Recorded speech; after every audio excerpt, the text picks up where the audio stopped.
Guru Brahma, Guru Vishnu, Guru Devo Maheshwara, Guru Sakshat Param Brahma, Tasmai Shri Gurave Namaha. Om Sadashiva Samarambham Shankaracharya Madhyamam Asmadacharya Paryantam Vande Guru Parampara.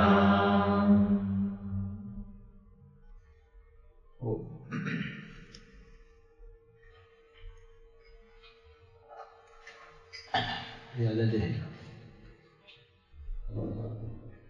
someone asked about Brahman. The question was, what is Brahman?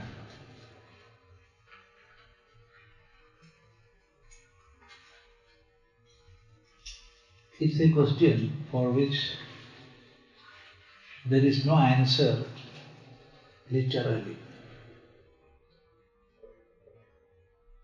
We cannot say in words what is Brahman.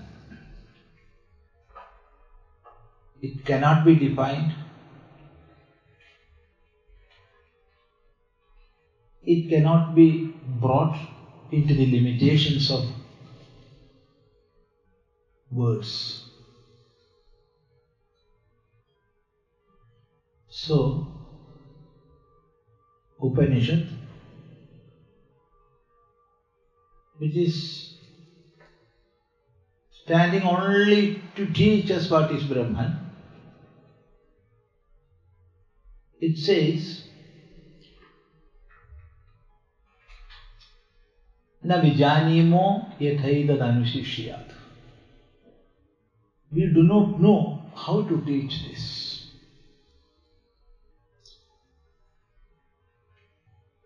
This is a saying in an Upanishad. Rishi, who is established in the ultimate knowledge, he is saying this. You do not know how to teach, how to instruct you, how to explain. Why? Not because of ignorance, but this is something which cannot be explained through words. That is why Upanishad says so. There are so many mantras in the same meaning. In the same meaning there are so many mantras. Yad vacha anabhyuditam. What cannot be expressed through words. Yato vacho nivartante. From where words are coming back. So many mantras are there. So we cannot say what is Brahman. But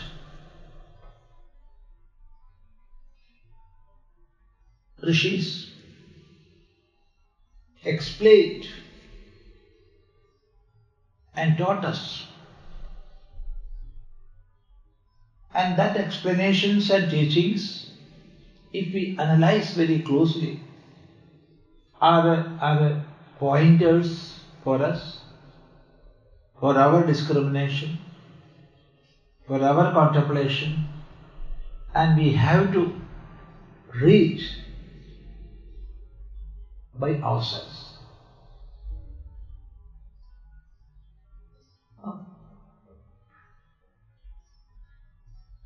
In this sense, there are so many teachings. Rishis are helping us to contemplate,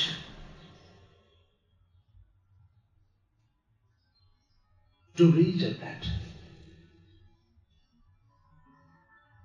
And mainly there are two types of teachings. One is trying to describe through words. Try. Even though he knows it is above the limitations of words, he is trying. The second is by showing, like finger point. We are pointing out something like that. I will explain both these teachings. In one of the major Upanishads, we can see a disciple, a Shishya, approaches a Guru and asks the same question: what is Brahman? The question is this: Athihi Bhagavo Brahmeti. O Bhagavan, O the all-knowing one, please teach what is Brahman. Athihi Bhagavo Brahmeti. Please teach me what is Brahman. As a reply to this question, Guru says, Yato va imani bhutani jayante yena jatani jivante yat prayanti abhisambhishanti tad vijijñāsasva tad brahmeti. Oh, you asked what is Brahman? I shall tell. Yato va imani bhutani jayante. You are seeing all these creatures,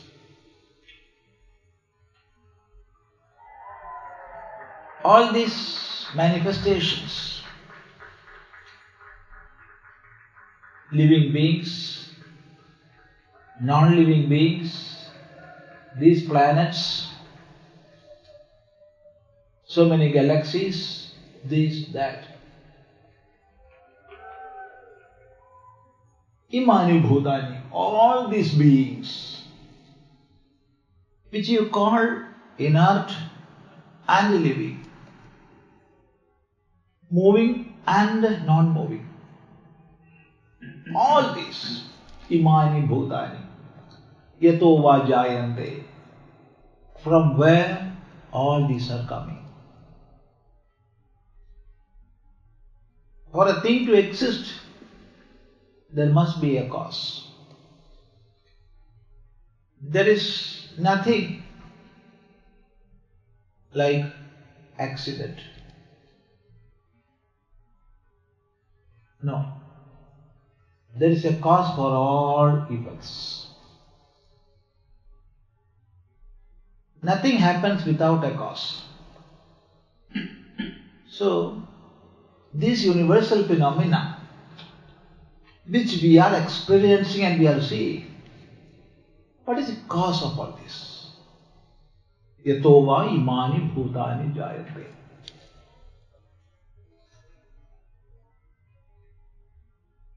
Guru asked the student to think, to ponder on. And the next saying is, Yena jatani jivanti, by which all these beings, after coming into manifestation, by which they are living here, from where they are coming and by which they are living.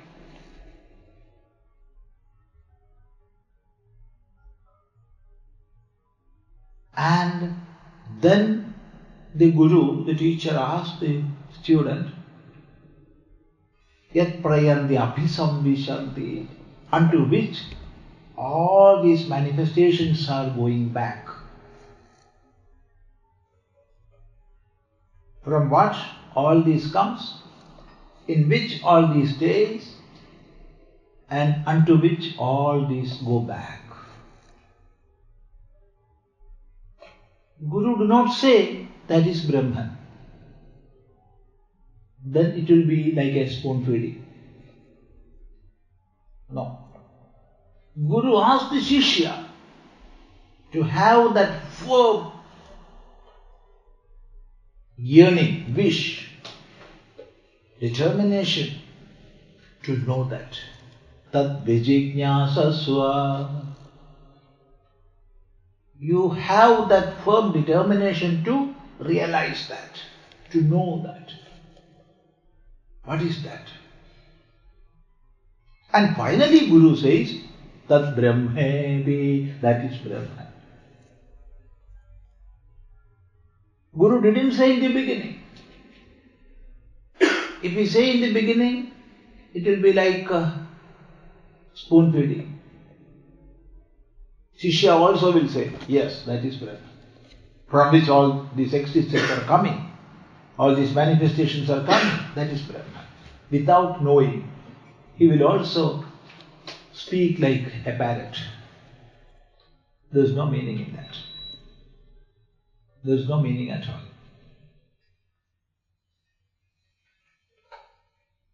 So Guru asked the Shishya to think, to go deep. Tad vijijñāsasva. See?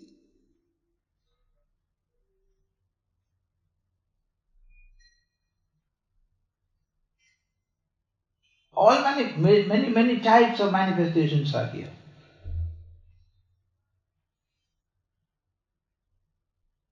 There is a lamp. It is burning there. Lamp is not burning. The wick is burning. Wick is not burning. Oil is burning. But it is there. And there is a murti of Nataraja. Both may be made of different materials. But we assume both are made of one material. It is made of bronze. That murti of Nataraja is made of bronze. We are seeing him as Nataraja. Very manifestation of Bhagavan, Lord. But for one who do not have that, he see only metallic figure. It is only a metallic figure. And it's made of bronze. With all devotion one purchases this thing from a shop. And for the shopkeeper it is only that much weight of metal. Nothing more than that. Because he is charging for the weight. Say 2 kilograms of bronze. That is it. Somehow it falls down and it breaks to pieces. And again, in a furnace we put it and boil it. Now it is in the liquid form. And by that we are making a lamp.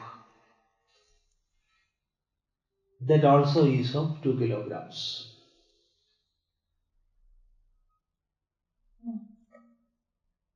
The weight of that lamp also is 2 kilograms. The weight of this murti also is 2 kilograms. So what is the material? What is the truth in that? Lamp is lamp, only as long as it is lamp. Before that manifestation it was not lamp. And after that, that will not be lamp. But in the three stages, that is before manifestation, and when it is manifested, and after dissolution, in all these three stages, it is nothing but bronze.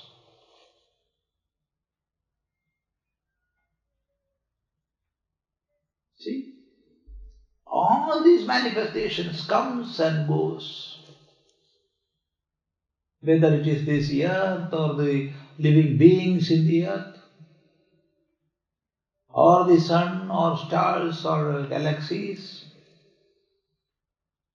or microscopic beings in this universe, all this comes and goes.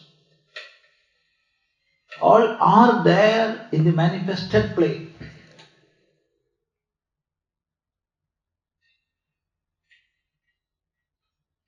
All are there in the manifested plane, not more than that. Not before, not after.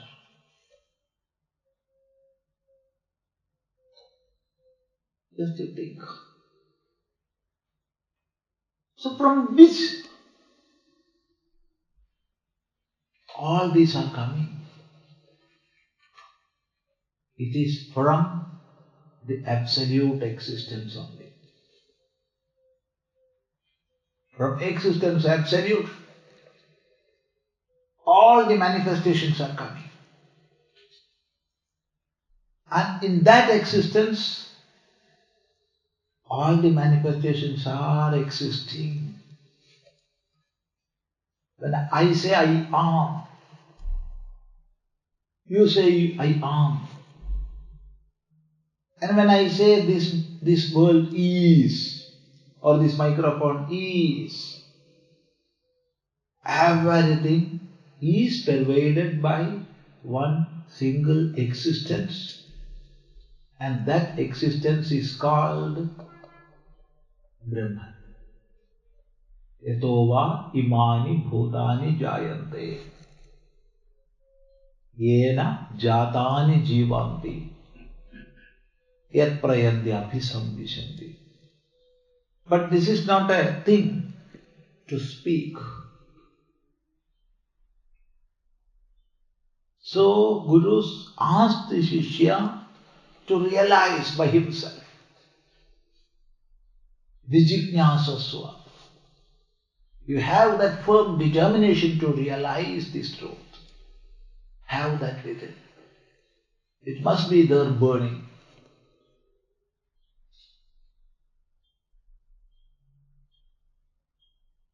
So Brahman is the very substratum, or the existence absolute, from which all these manifestations are coming. And we must realize that substratum is not different from the manifested plane. When this is the Nataraja Murti, physically saying it is bronze. So it came from bronze, and even now it is, materially speaking, bronze. But in a form, in a name. So name and form comes. Material remains the same.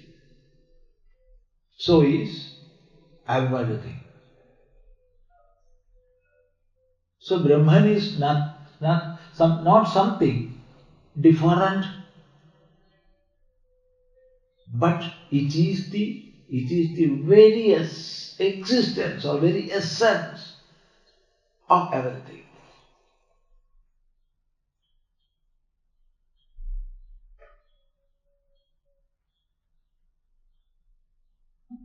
So Upanishad in another mantra says, Satyam Jnanam Anantam Brahma.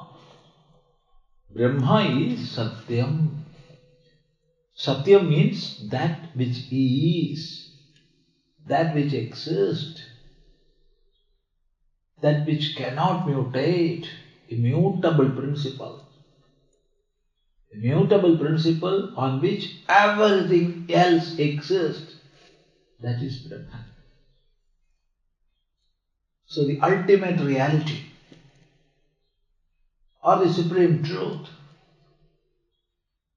on which all the manifestations are resting and all the manifestations are coming and all the manifestations are dissolving. That final truth, the very substratum of everything, the very base of all existences, that is called Brahman. That is called Brahman. It is only a name. Name is attributed. Name is not Brahman. It is attributed.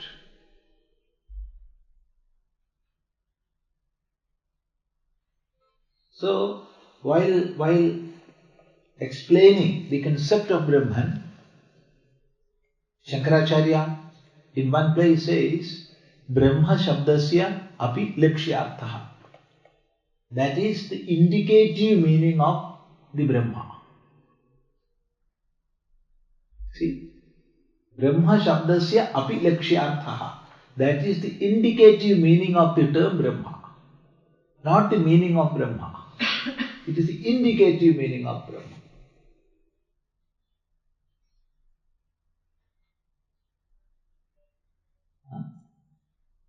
And to explain this, all Upanishads are there. To explain this, all Prakarana Granthas are there. Hundreds and hundreds of texts, scriptures are there just to teach this final truth. Why? Because we are here in search of happiness. We are here experiencing so many sorrows only because we are having so many limitations. We are considering ourselves as limited beings. Limited by name, limited by space, limited by time, limited by form. So many limitations we are superimposing upon ourselves. So Upanishad says, all our sorrows will vanish only when we realize our own unlimited entity. I am not limited, not limited by time, not limited by space. I am not limited by form or name.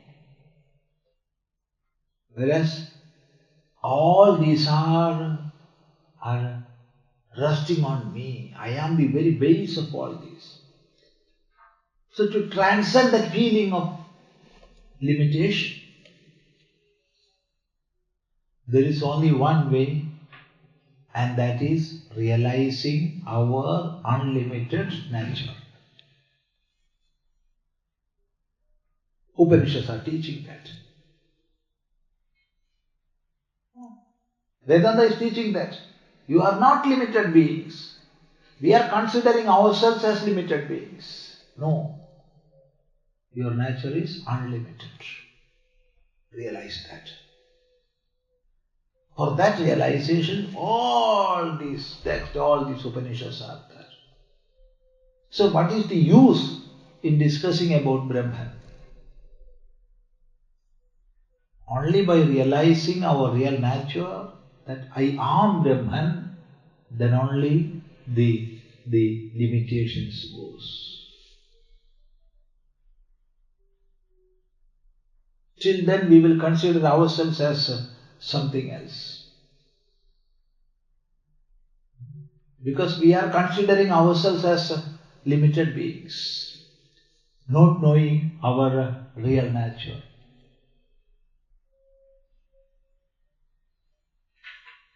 Teachers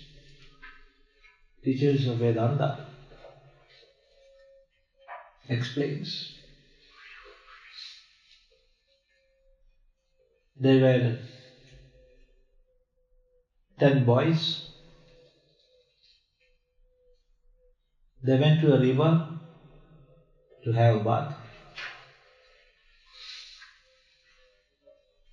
And they were swimming, playing. They went to take bath, to have bath. But children, when they go to river, they will play. After so much playing and swimming, they were ready to go back. Then, before going home, they started counting. There were only 9 boys. 10 came to take bath. There were only 9 boys. Again they counted. Again 9. They were much worried. Started crying. How we will go back without one? 10 came to have bath. Now we are only 9. What to do? Without knowing anything what to do and how to do, they were crying. Then a man came. He was coming. Another man was coming. He asked, "Oh my boy, why you are crying? We all came here to have bath in the river. Then we were 10. Now we are only 9. Then this man counted him and he said, "No, there are 10. Where is the 10th? Then this man called one boy and asked him to count. He counted everybody else without counting himself. "Oh boy, you are the 10th. You are the 10th. Because you are counting everybody else, but you are not counting yourself. You are 10, you go back happily." Then they realized, yes, we are 10. This is happening in our case also. We are counting so many limited objects as ourselves. We are counting this body as self. I am a man, I am a woman. I am of this age. Or we are counting myself as these sense organs, or mind, or intellect.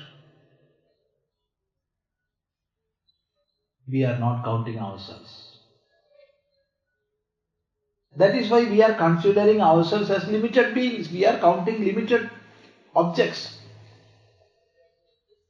So Upanishad says, only by realizing our unlimited nature, that is Brahman,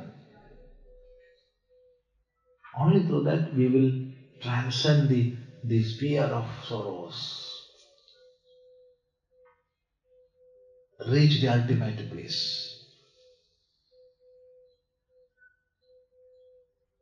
So Satyam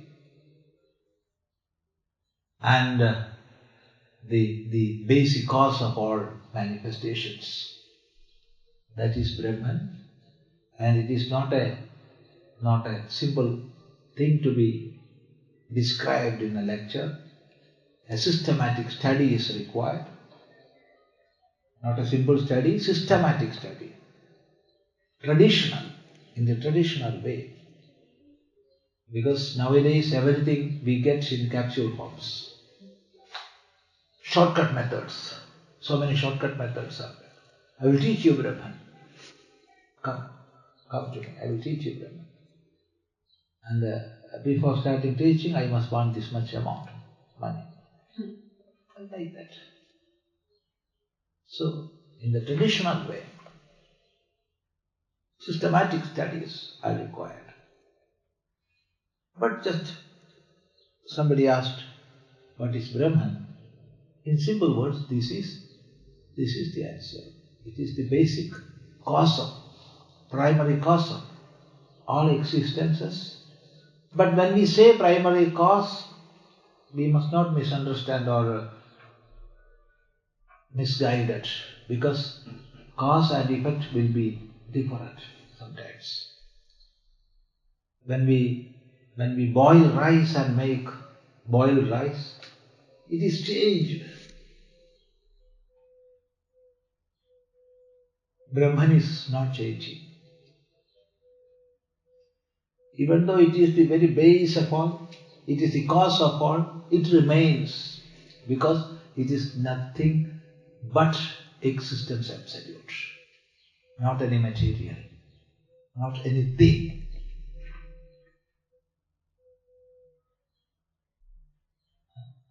A proper study is required. Proper study means not simply reading text, but with a correct attitude. We must do Shravana. We must have Shravana from a Guru, a teacher, a competent teacher. The qualities of a teacher we discussed the other day.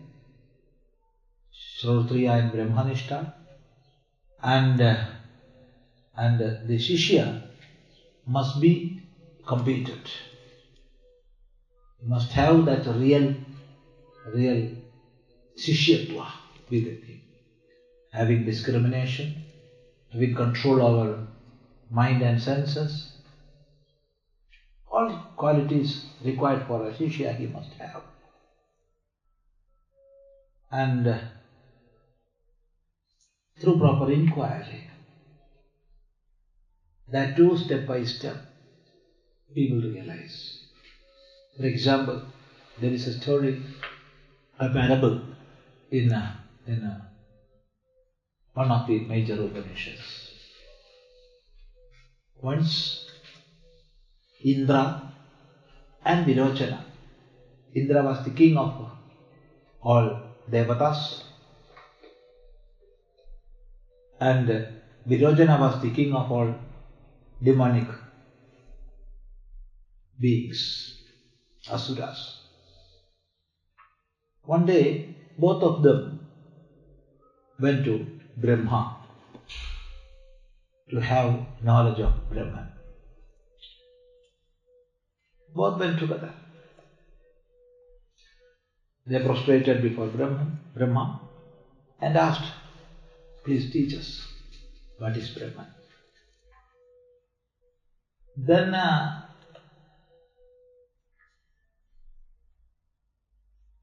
Brahma, he looked on both these fellows, Indra and Virochana, and said, what you are seeing, that is Brahman. Go.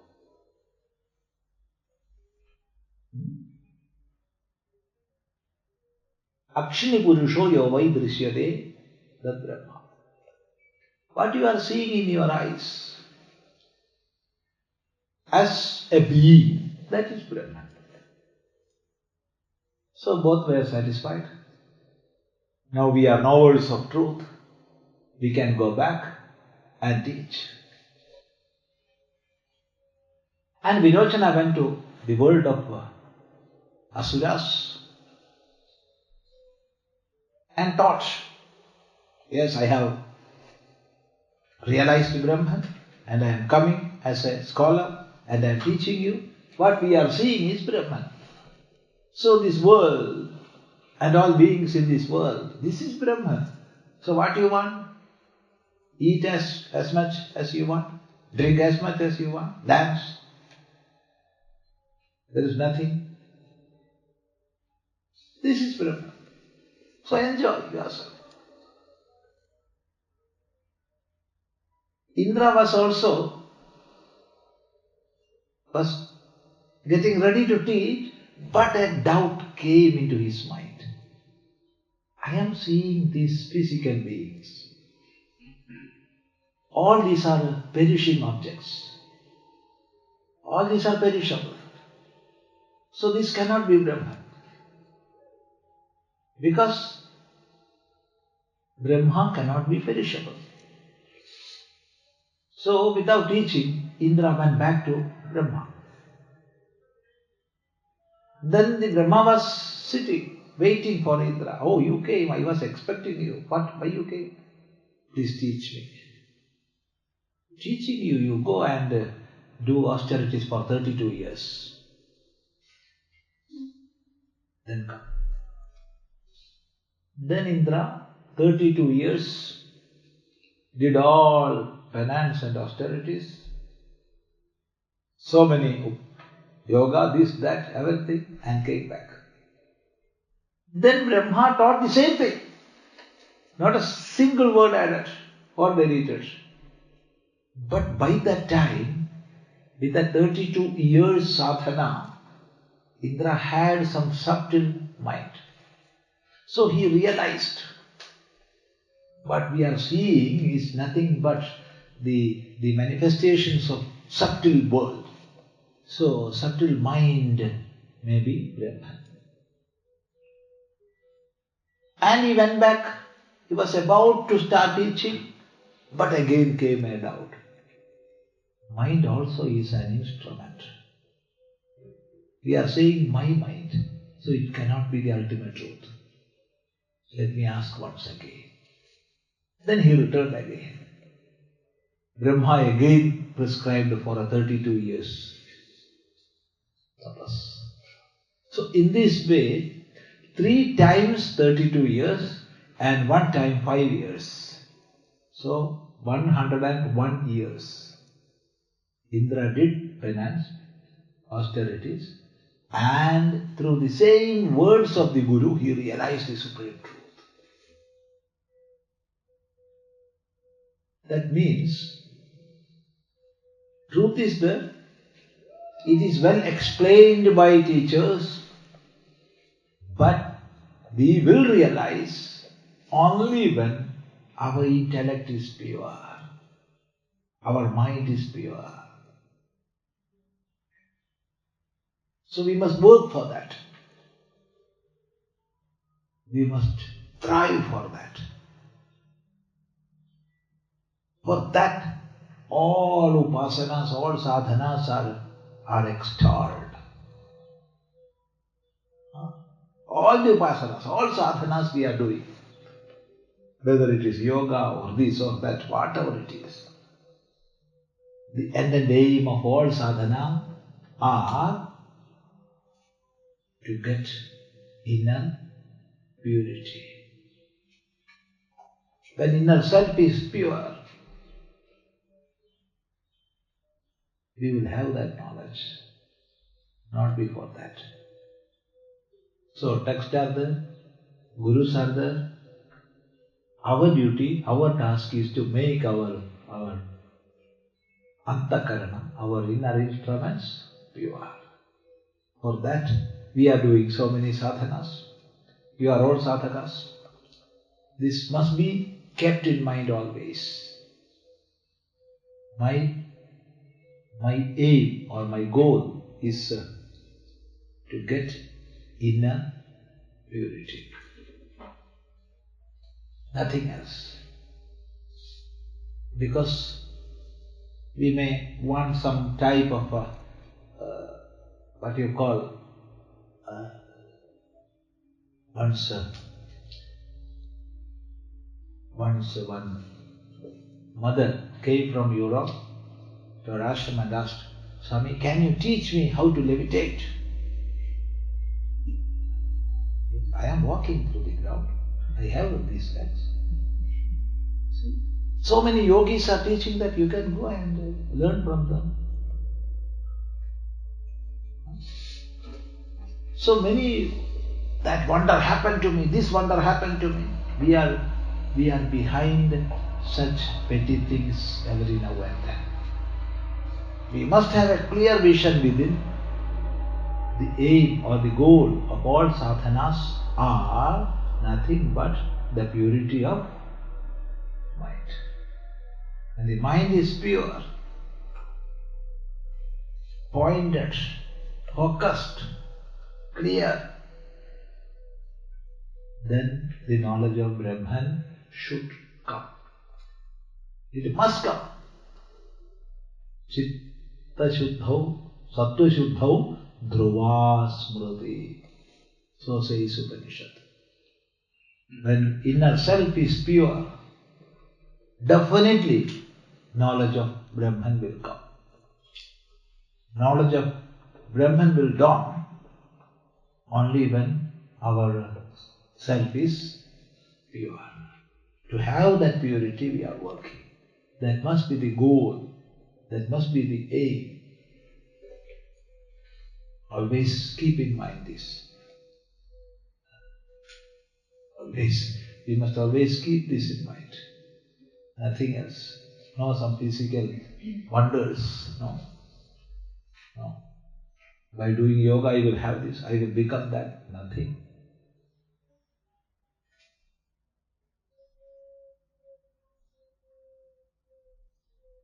The aim is to have a focused mind, clarity, purity, and thereby realizing the truth.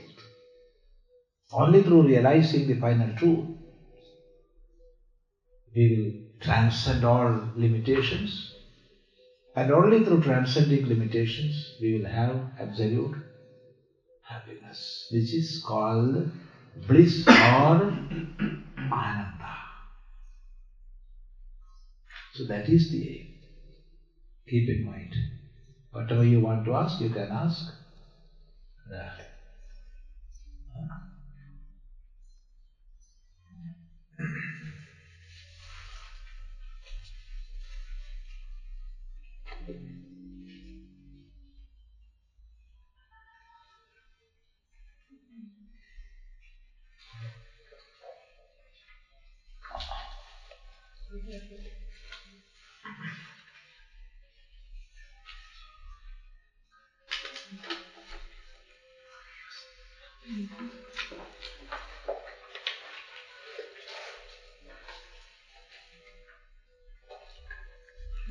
That's so much.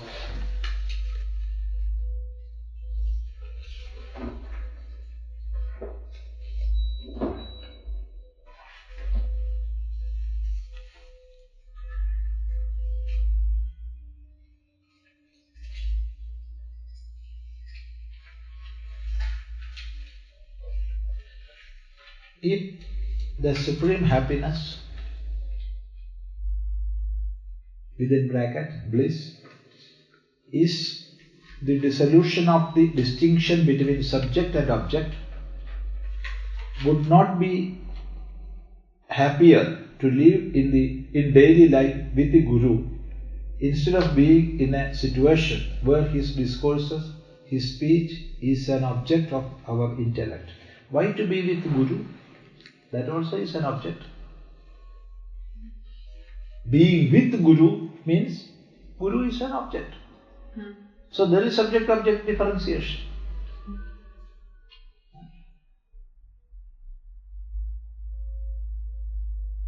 Transcending all limitations, being in the self. Being in the self and knowing that self as unlimited. So we can precisely put being in the unlimited self. That is the goal. That should be the goal. Because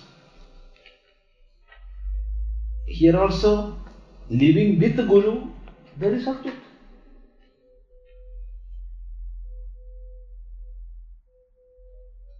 We have to go above that.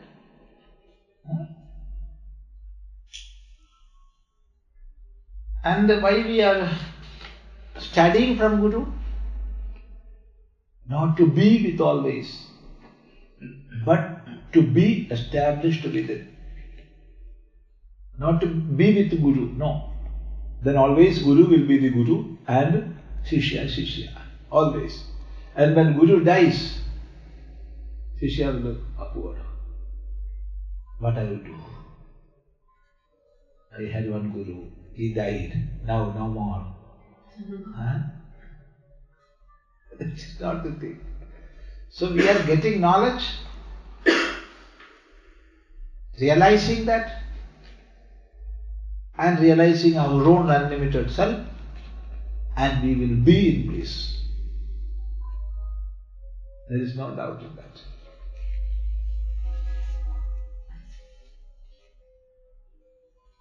What are the best sadhanas to discipline?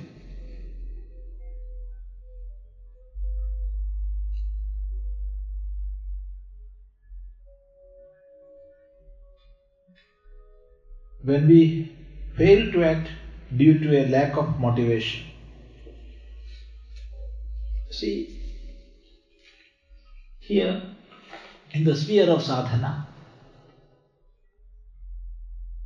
who brought us to sadhana? A higher aim in life.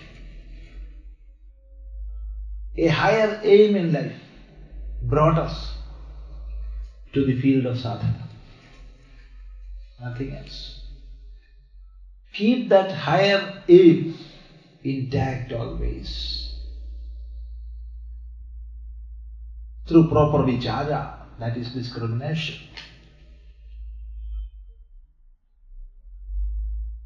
Keep that aim intact. Otherwise, what will happen? with an eagerness to know or yearning to know, one started studying.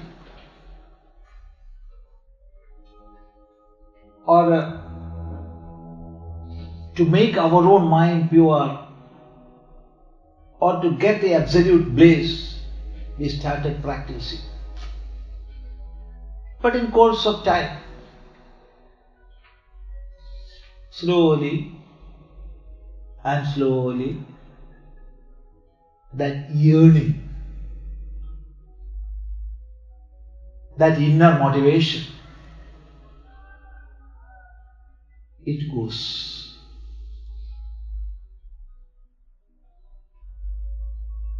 That is called in Sanskrita pramada and alasya.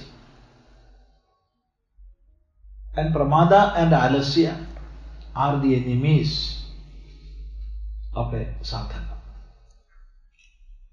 So we must get rid of this pramada and alasya. How? One, through proper practice. Two, keep the higher goal always intact within. If we are doing both these, we will be self-motivated. There is nobody else to motivate us in this field. Understood? The world will be saying, what nonsense you are doing? Mad people. Going for yoga, you're going for Vedanta. No meaning at all. The world will say so. Nobody is coming to motivate you from outside. We must be motivated from within. How? If we are doing proper sadhanas, that itself will give us sort of not bliss, but happiness.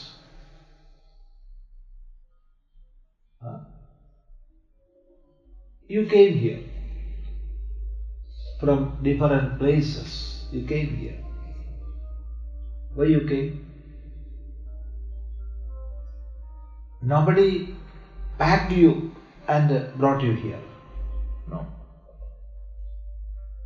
Because the experience we had earlier through our satsanga, through our practices, that is motivating from within. That is the ananda or the bliss a sadhaka is getting, not the final ananda I am saying. that will tempt from within, that will push from within. So if we are doing that sadhanas daily, that itself will give a happiness that will prompt us, that propel us more and more. So our duty is to keep that.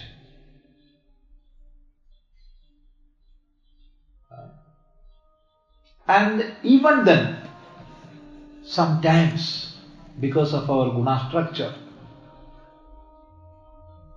we may have negative motivation. Then we must approach gurus. Satsanga is the only remedy then. There is no other remedy. Satsanga is the remedy. Satsanga is getting company of great men. Approach gurus. Only through satsanga, then we will get clear and real motivation.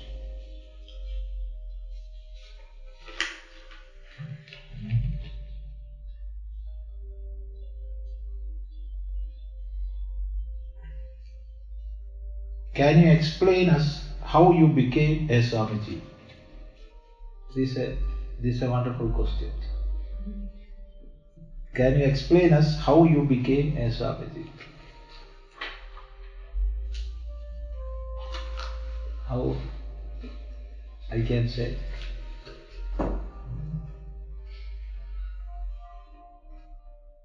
When I was a small boy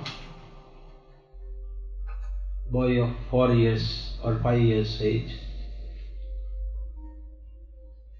sometimes mother would ask to do some jobs.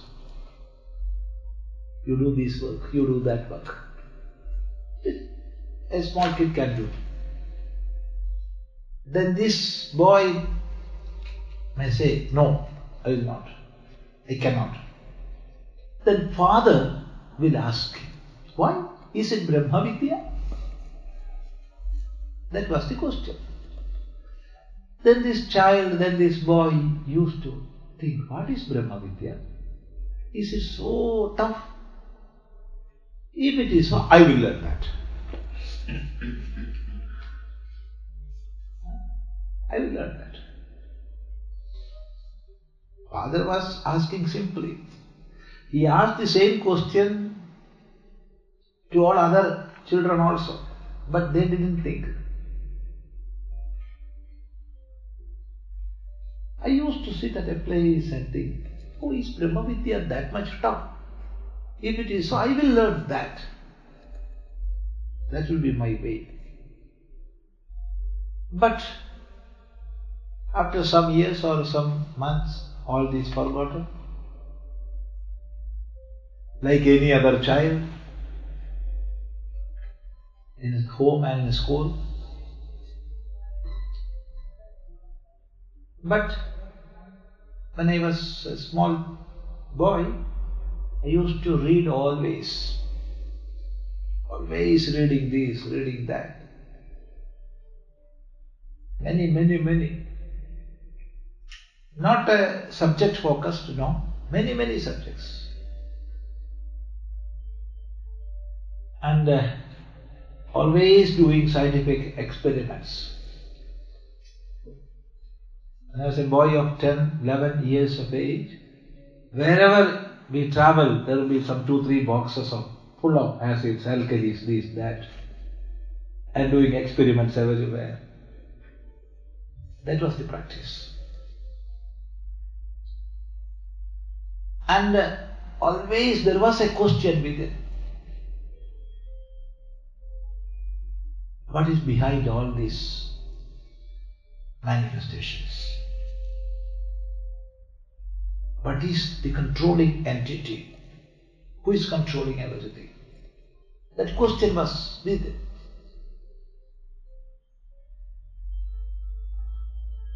And But sometimes, like any other boy, behaved. And so many aspects are there. I am not explaining all these things. But when I was studying in the pre-university class, the same father gave a small book. Small book means a booklet.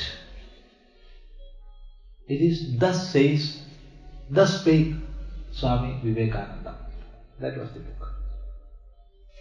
The cost of the book was 10 paise. Those days. It was a small book, only some sayings of Swami Vivekananda.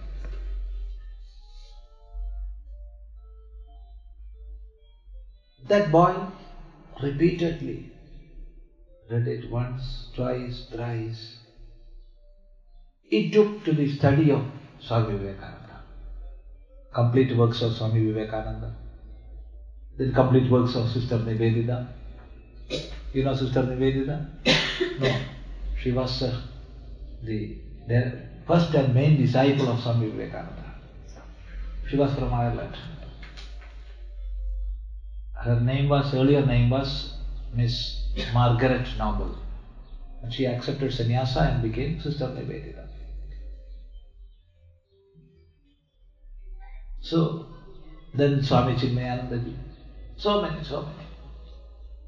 But while reading all these, all sannyasins, great teachers, there was a feeling within, some sort of emptiness. All these are great teachings, there is no doubt, but something is lacking. What is that? That inquiry was within. So with that approach, so many gurus, so many sannyasins. Outwardly I was studying them in the college. But inwardly this journey was there. And it took me to the study of Shankara Bhashyas. Shankara Bhashyas are explanations written by Bhagavan Shankaracharya for Upanishads. We can say commentaries written by Shankaracharya. Bhashyas are not simple commentaries, it is more than that. So, by the study of Shankara Bhashyas and all this, a decision came with it. And that decision was, my way of life is sannyasa. Then asked permission from mother and father. They were not ready to give permission. Instead they asked to kill them first and then go. Then lived with them for many years. Just to teach them. There was no any other objective in that living, to teach them. This fellow will go today or tomorrow, to make them accept that, live with them.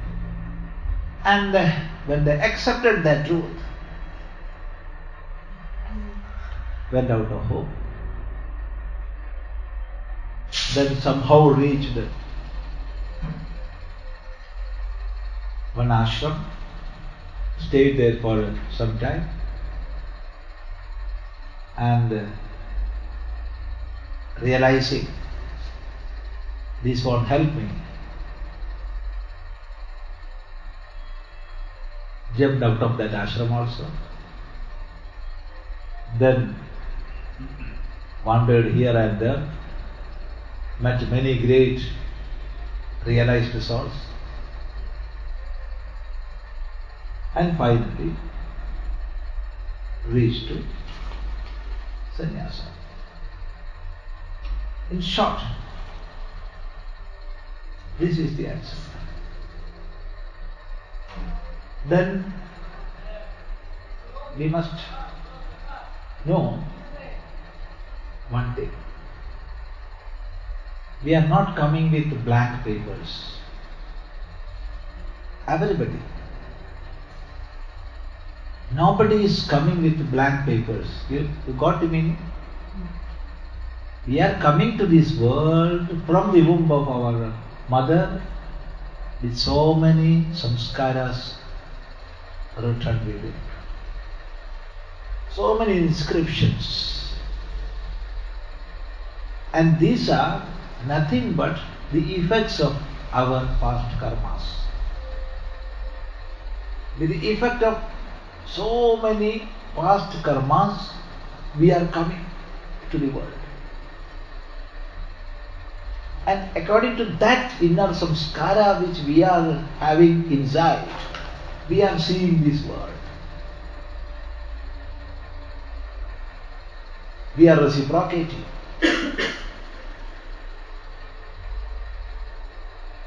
We are getting many objectives. All these are as per the inner samskara with which we came into this world. If we plant a mango tree, coconut tree will not sprout.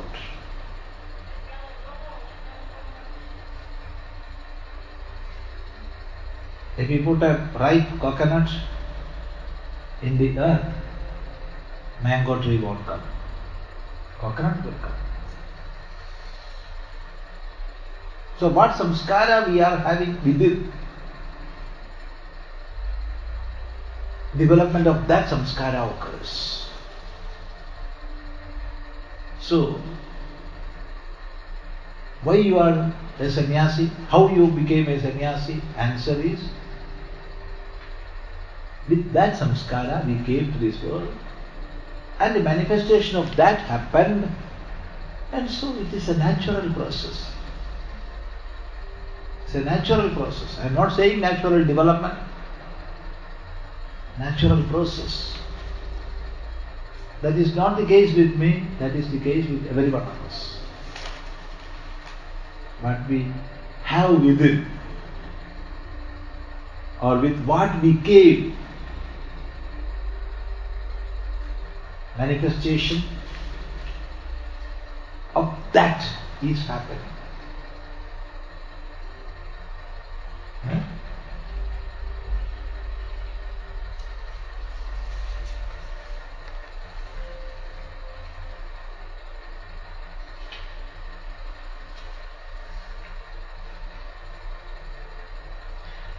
What happened at the birth for a baby? Does he get karma from his family, father and mother equally? Does the soul choose what it will take at the birth? From his family, for the mother getting birth, make her lifting up, or is it an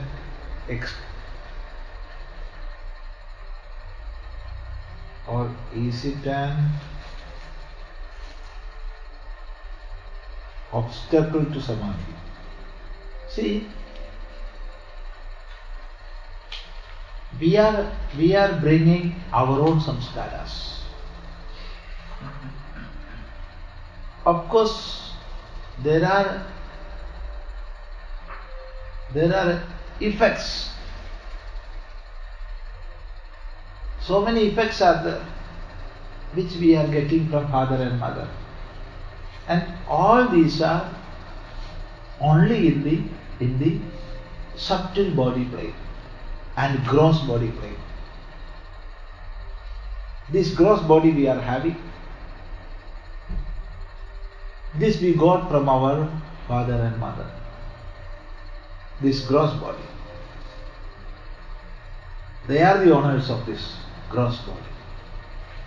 Because only from them we got this. What about subtle body? Subtle body came from our own past karmas. It is not the product of our father or mother.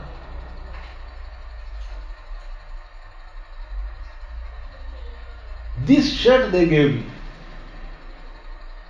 This shirt with which I am moving in this world. That my father and mother gave me. I am coming with my own karmas.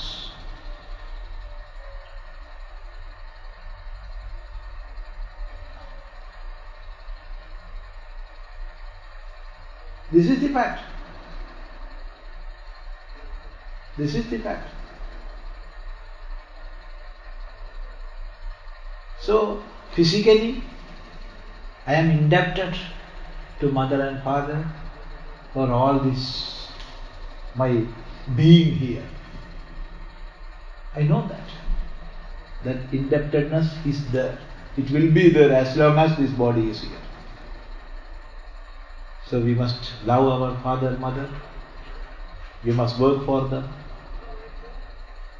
We must worship our father and mother, because they are the manifestation of God before us. There is no greater God, greater than mother, greater than father. I know that. But at the same time, I am here in this world with my own past karmas. So I am not getting karma from father or mother or family. I am bringing my own karma. And I am reaping my own effects of that, or fruits of my own karma.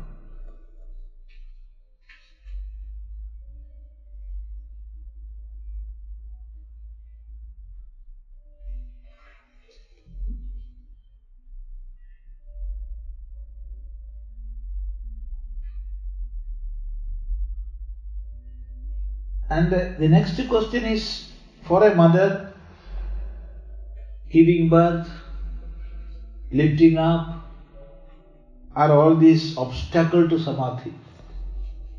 See, my duties I am doing as a mother is really a mode of worshipping the Supreme. This feeling must be there in a mother. I am giving birth, I am lifting up, I am doing my duties as a mother. It is quite divine. Because our karma is a way to worship God in the form of this universe. Swakarmana tamabhyarchi siddhim vindati manava. So says Bhagavad Gita. By worshipping God through our own karma, one gets absolute purity and clarity. He will get siddhi. That is the teaching. So we are in this world, we are doing so many works. Have that feeling within. This work is a worship.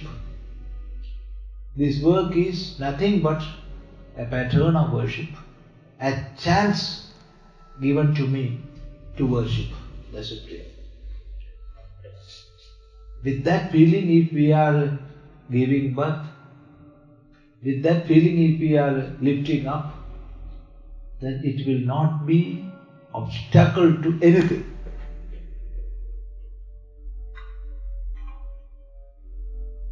There is no doubt in that. Because one's own karma is worship. But we must have that. We must have that knowledge within. Whatever work we do, when eating is a worship. When taken in the right mood, right spirit, done with the right knowledge.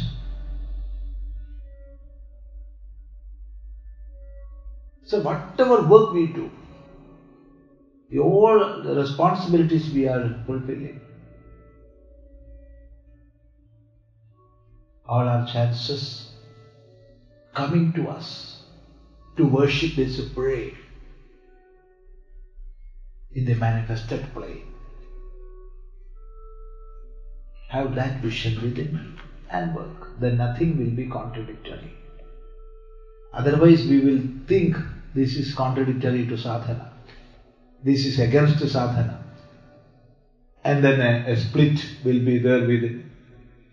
And we will have much confusion within. No. Take this life as a chance to worship through our own karmas. Whatever karma come, welcome.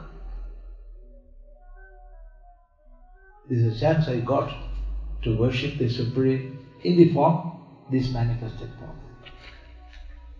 Be clear in that aspect.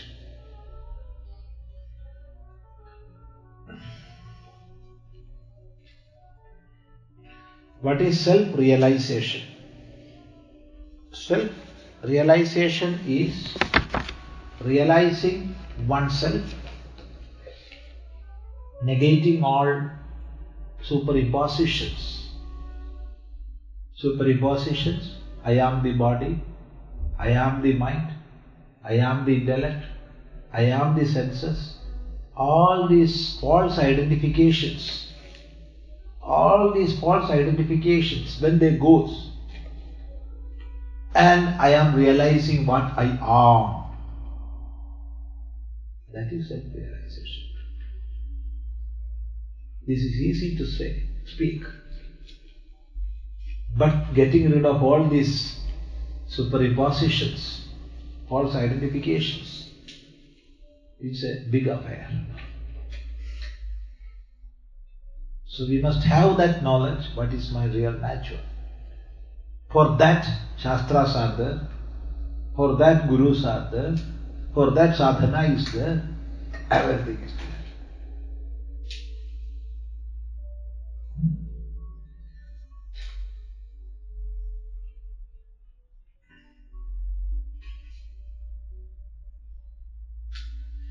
Is it possible that manas passes itself off as buddhi? If so, what can we do to distinguish them? See, mind and buddhi, manas and buddhi, and chitta and ahankara, all these four antakaranas are nothing but functions. There are no distinct entities as manas, this is buddhi, this is chitta, this is ahankara. No. There is antakarana, and these are the functions of antakarana. Manas is the president of 10 indriyas, the Shendriya Athyaksha, president of, he is presiding over 10 indriyas, senses of knowledge and organs of action, and always doing or always giving us choices. Manas is always giving choice, whether to do this or that, whether to go or not, whether to learn or not, whether to come or not, whether to eat or not. Always it gives and gives choices. And another function of the antakarana, it selects one. Do this or don't do this. Go, don't go. That deciding faculty is called buddhi. Nischayatmika buddhi. The deciding faculty is buddhi. Manas is always giving two options from which buddhi is selecting. These are not two persons, not two separate entities. These are functions of the same antakarana. Both functions will not stand together. When we decide, manas goes. But manas is there. It is working on many other aspects. So manas will go on working, buddhi will be deciding, taking from these options. So understand, they are not different entities, but they are functions of the same antakarana.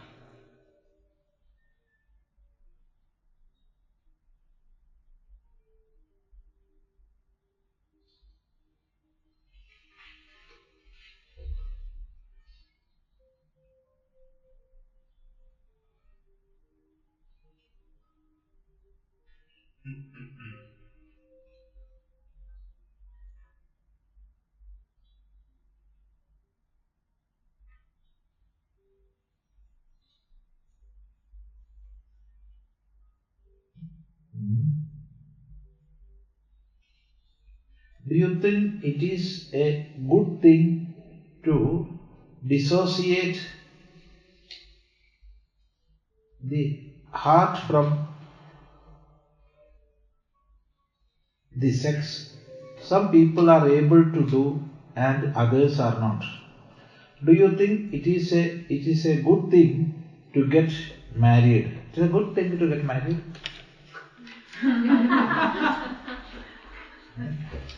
Once a girl studying in 6th standard, that is her age will be 10 or 11 years. She asked a question. So I was talking to them.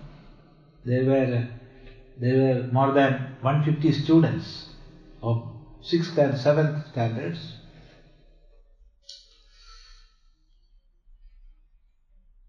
Then after speaking for some 10 or 15 minutes, I asked them to ask questions. Then this girl stood and asked, "Why you are not marrying, Swami?" Then I replied, "I didn't find anybody. So far, I didn't find anybody. That's why I am not marrying.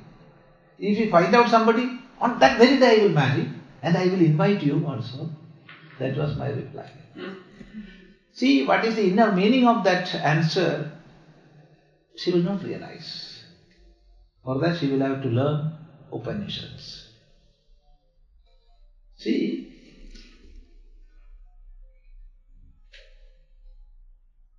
it is not something we are negating. No.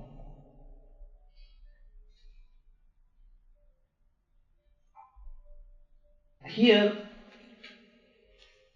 Shabda is there, Sparsha is there, that is, Sparsha is touch or that which can be touched. Shabda is sound or that which can be heard. Rupa is there, that which can be seen. Like that all Vishayas are there. But when we are objectifying them, then only it will become Vishaya for us. Otherwise not. You understand? No. How to explain? Either is the Akasha, and the quality of Akasha is Shabda. It is not a Vishaya for me. It becomes a Vishaya when I am making it a Vishaya through my ears.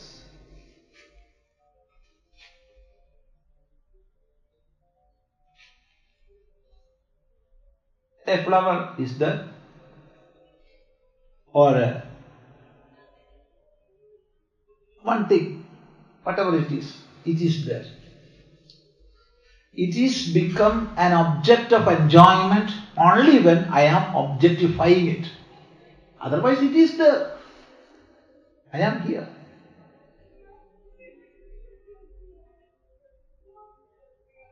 When we are considering ourselves as limited beings, we will be objectifying this and that.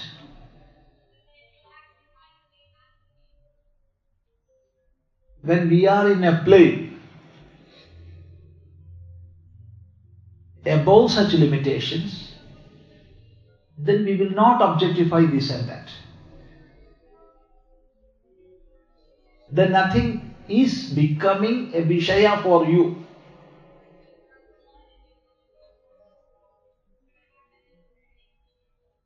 Learn well. It is a good thing to dissociate the heart from sex.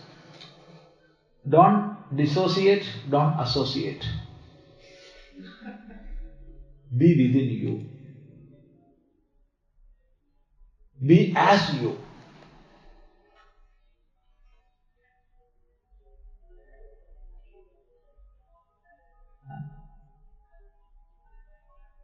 Be as you are. We are not slaves of anything or anybody. We are masters of our own self.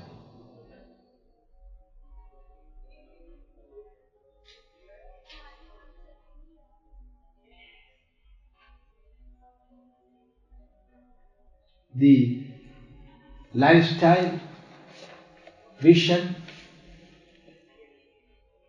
all changes from person to person.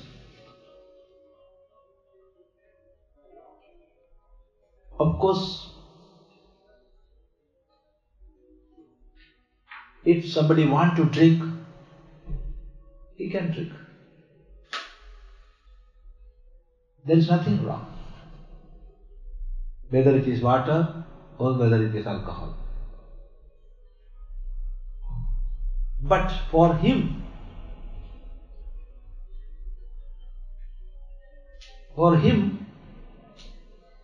where that is irrelevant or immaterial, will he go for drinking? No. It has become irrelevant for him. The same is the case with everything. One who is distinguishing between first man and woman, and second, it is an object of my enjoyment. I am not saying woman, no, man and woman. First, differentiating, and second, thinking it is an object for my enjoyment. Then comes sex and all. If that differentiation is there, we can have. If it is not there, it won't come. It is not that we are negating something. It's a matter of vision. It's a matter of vision. I think you followed now.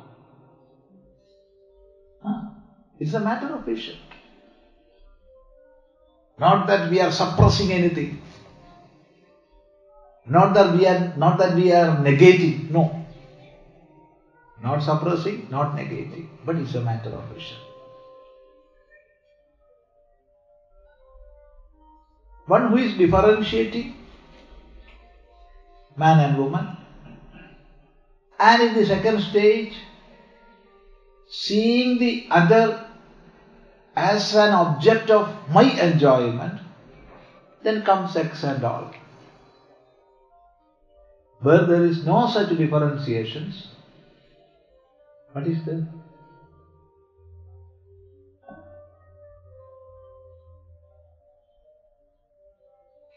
You just think.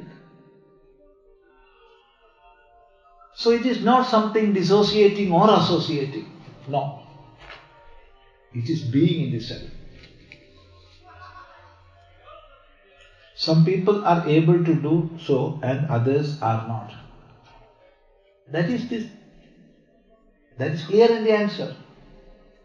Because how we are and how we are observing this world, how we are viewing this world, how we are taking this world.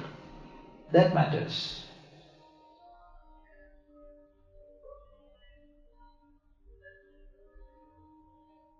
That is not the case with sex alone.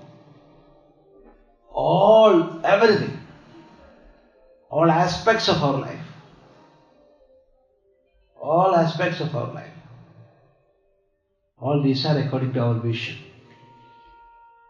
What type of vision we have, so we are living in this world. So I replied to that girl, I have not yet found out anybody. So I am not marrying. When you find out, Swami, on that very day I will marry and I will invite you. You must come. It is some 20 years back. Even now I am moving in this world. What is the meaning? You must learn Vedanta well, learn Upanishads well, then you will realize the inner meaning of this answer.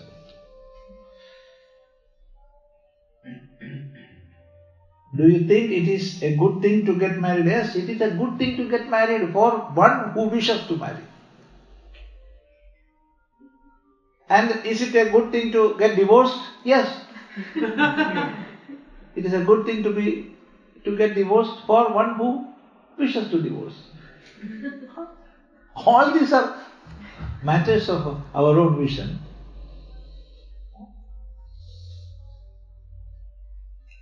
There was a man, once in 2 years he used to visit Palathur Ashram. He will come, immediately after coming, he will untie the bundle of his sorrows. His wife did that, his wife did this, so many problems she is creating. I cannot live in this world, I cannot live in the house. So I am coming to India, I am coming to ashram. All these things. Yes.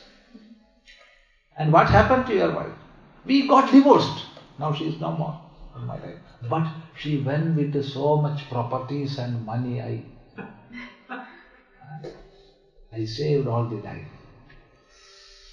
She went with all that. When divorce paper signed, I gave that much amount to her. Yes, however, you got rid of that. Now you have no problem. Be free. Feel free. After 2 years, this man will come again. Swami, I cannot bear this world. This is that. This is so. So that will be his third wife. Then fourth wife. Then fifth wife. I am not joking or I am not saying a story. This is a fact. All the time he is having a bundle of problems. But still he is going to marry. This man is from Netherlands. But now he is not coming. So I think he is settled either way. I don't know which way. Which way, I don't know. So he is having so many problems and he is getting rid of one, but within 6 or 7 months he is marrying again. Why? We do not know. He only knows. But he is not having a happy life even then. There are also problems. So he is creating problem, I think. So 5 or 6 marriages finished. But there were no fruits. That is the only good thing in his life. No children. That is the. Otherwise, he would carry a bundle of children for the next marriage ceremony, and they will sit. That never happened in his life. So, that's a matter of vision. One who wants to marry, he can marry. One who wants to live without marrying, he can live. But be happy with it. And truthful to oneself. That is the main thing. Never cheat others, never cheat yourself. Never cheat others, never cheat ourselves. Be truthful to others, be truthful to oneself. Then we can live in this world happily. Whatever situations or scenes comes, we can accept. After all, this is a drama. Play well. We came to the scene with the costumes. So play well. Realize within all these are dramas. I am not this. My real nature is above all this. Sri Ramakrishna used to repeat a parable, a story. There was a woman, very poor fellow. She was working as a maid servant in so many houses. So, she was working in a town, in the city, Kolkata city, as a maid servant. She was looking after the whole house. She was caring the child in that house. Oh my boy, you are my darling, you are my this, you are my that. Saying all the time, caring, loving, feeding. But in the innermost self she knew, this is not my child. I am coming from that village. My child is there. I am working and I am playing all this for protecting him. So, she was working here, she was playing here, but her heart was there, in the village, in her house, with her child. Be like that. We are in the world, we are playing so many.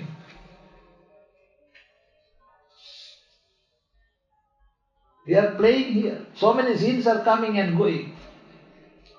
But always think, my real nature is not this. These all are relatives. This is not absolute. And what my absolute nature is, think on that, ponder on that. If we can do or we are able to do, then we can marry as many marriages. Sri Krishna did 8 marriages. 8 wives he had. But he was always smiling. Always smiling. But everybody cannot be a Sri Krishna. So don't try to imitate him. Yes.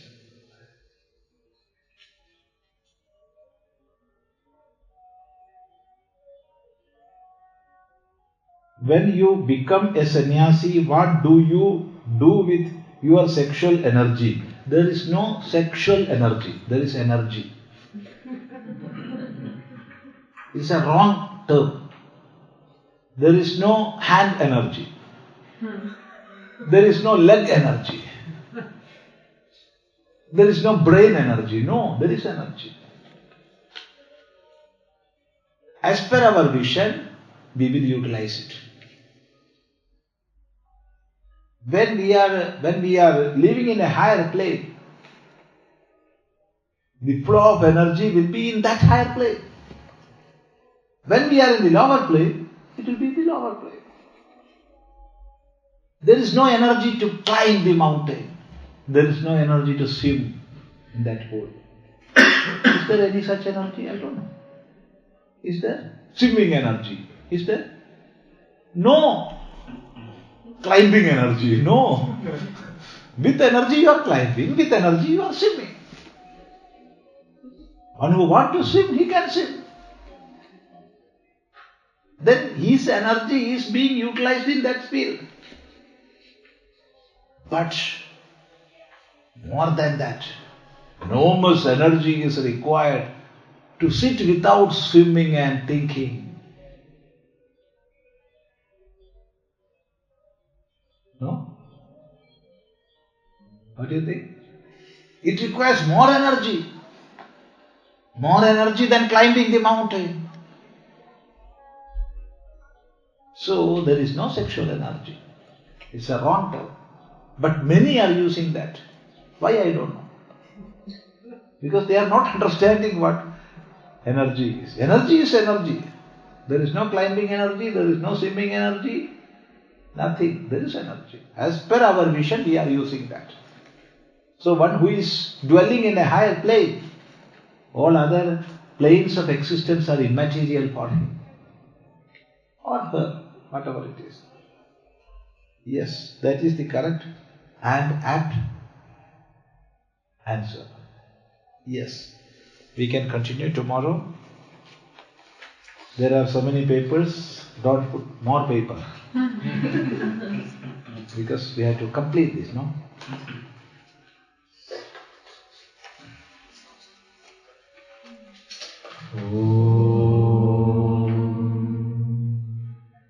Guru Brahma, Guru Vishnu, Guru Devo Maheshwara, Guru Sakshat Param Brahma, Tasmai Shri Gurave Namaha.